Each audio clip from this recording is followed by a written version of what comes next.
challenge executives with new assignments. So I got to a point probably 20 years into my career where I liked doing what I was doing, but I was kind of bored. And so as we go along in our careers, we have to keep reinventing ourselves as we plateau.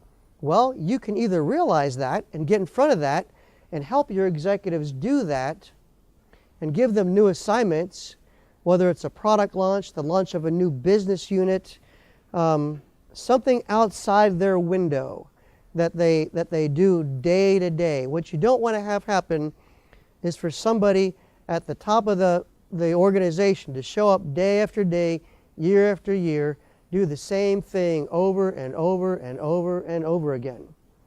You want new ideas and innovation out of them, and you want to keep them fresh. I like requiring innovation. Innovation, as I said previously, is the lifeblood of your credit union. There's a management professor named Peter Drucker. Have you heard of him? He got to be almost 100 years old, was writing books well into his 90s. And he said that the two main functions of a business are innovation and marketing. Everything else is a cost. So innovation needs to be a requirement on your executive team. Don't let them get away with the same old year after year.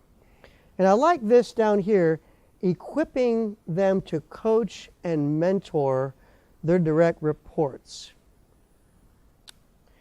Let me tell you a story that I referenced earlier. The CFO, his name, or the CEO I'm talking about, his name is Tony Boudet. He's the CEO of University Federal Credit Union in Austin, Texas.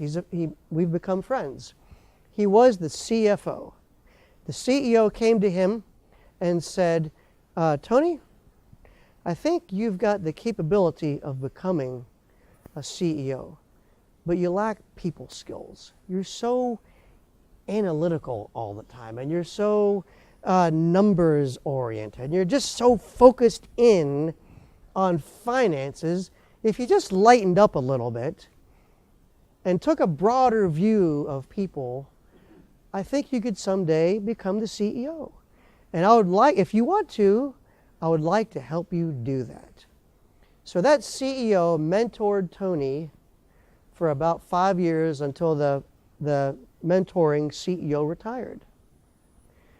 Tony is now a wonderful CEO, one of the most respected in the whole credit union movement.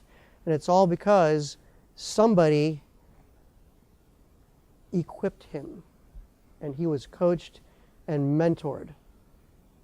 It's a pretty discipleship, exactly. It's a pretty powerful story. By the way, let's just go back to this. This is a great quote.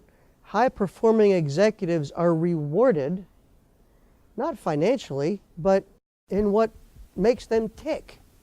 When they're free to use their intellect to establish visions for the credit union and their division that move the organization in the direction it desires, right? So remember that the 8 pillars of strategic alignment, that's the strategic framework, that's the playing field that we're working in as a credit union. But if you let me as an executive free to create and to innovate within that playing field, so I know the direction that we're going and I know the boundaries and I can create, that is very rewarding for me, and you're going to get a lot of productivity out of me.